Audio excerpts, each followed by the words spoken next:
Xbox concedes to the PlayStation 5, and today I'm going to be telling you guys how that is. So smack like on this video because I'm getting to the point right now.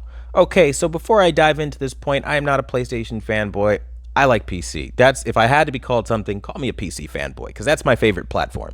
Now, I am fully aware that PlayStation is less powerful than Xbox. I hate PlayStation's SJW politics that they play and insert unnecessarily inside of their games, and I also understand that as the generation goes further and further, PlayStation is going to become more limited with the amount of capabilities that it is able to pull off in these games. That being said, Xbox concedes to the PlayStation 5 with the Xbox Series X. And do you want to know how they do this?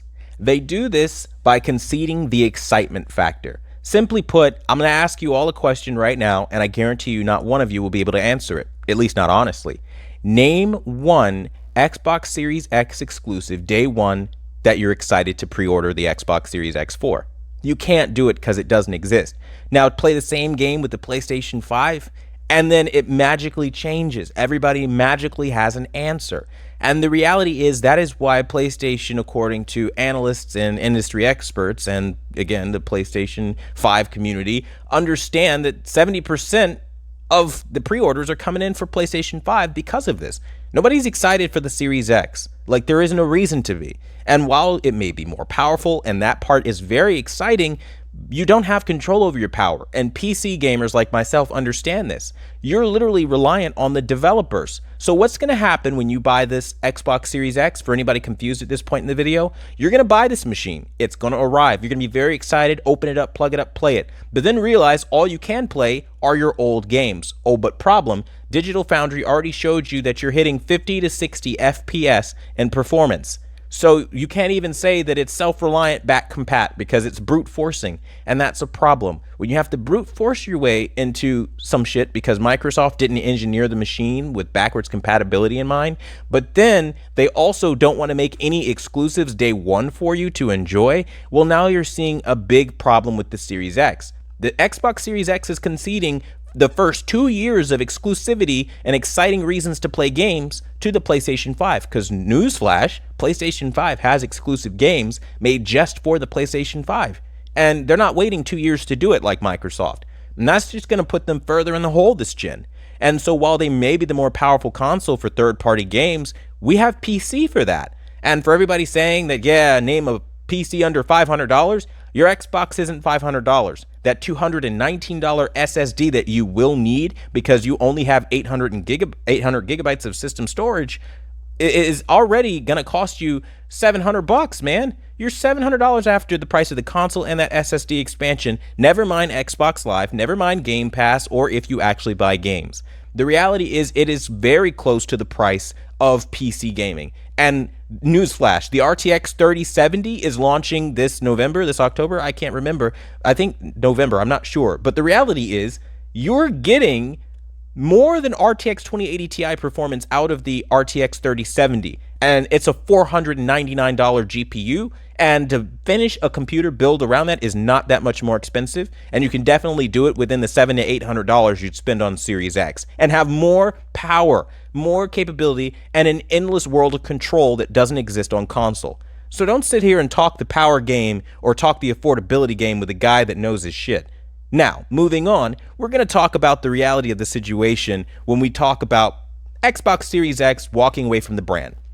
You must understand that this is not a good move in any capacity. You are losing control over what you have to value the Microsoft brand for, because you don't have Halo, Forza, and Gears anymore exclusive to that console. I got them all on PC. So, I mean, you're losing reasons, and you're not having day one reasons to pre-order, and you still think this is the best console ever because fucking what? You can talk shit online with your friends as you play the same Call of Duty franchise over and over again? I mean, you can only point and shoot so many times, right or wrong. Aim and fire, that's the game, that's the concept.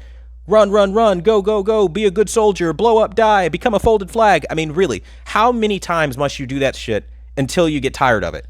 I am bored of shooters. They are very linear, very generic, and cookie cutter and lame. And the reality is, people aren't excited about anything on Xbox, and that's the problem. Now, We can talk about the fact that Microsoft isn't the only one who's bringing their games to PC, because PlayStation is doing it too. Horizon Zero Dawn is one of the most notable ones, selling out in record time on PC, becoming the #1 most sold out game on PC. If PlayStation continues to do this, they too will lose relevancy, and I hope they do it, because I'm sick of consoles, frankly. I think they're a dumb business model. Just add up all the money you've paid on every single gaming console and you'll understand that comment and statement. The reality is it's very expensive. It takes up a ton of space in your home to have all these consoles lying around. Now you need to invest in bookshelves to store all your video games. And for what? Some shit that won't move forward onto the next platform as you go forward? I can buy any PC game I want right now and that shit will transfer until the end of fucking time. You can't do that on your console. And guess what? You also don't have control over the power you're bragging about right now. All of you stand up on your little chairs in class, beating your chest, but in reality, the teacher at Xbox puts you in your place because they don't let you have anything you want. And that's just how it is. And honestly speaking, for everybody saying that this is pro PlayStation 5 and I'm a Sony pony or I'm an Xbox fanboy, again, I'm a PC fanboy. That's what I like. And if I had to go a step further, I'd even say I like Nintendo better than all of them, because at least I get fucking Mario Karts. But that's just me. The reality is, when you look at both consoles, they have their strengths and weaknesses, but we cannot deny the fact that Xbox is conceding with the Series X to the PlayStation 5 because of excitement, because of exclusive reasons to play, and because of just honestly being geared more around storytelling and gaming exclusively on a platform that was built by PlayStation for PlayStation fans. That's just as real as it gets. Smack a like on this video if you understand, dislike if you like little children and watching cuties on Netflix. Until the next video, thanks for watching the #1 brand in honesty. I'll see you guys later.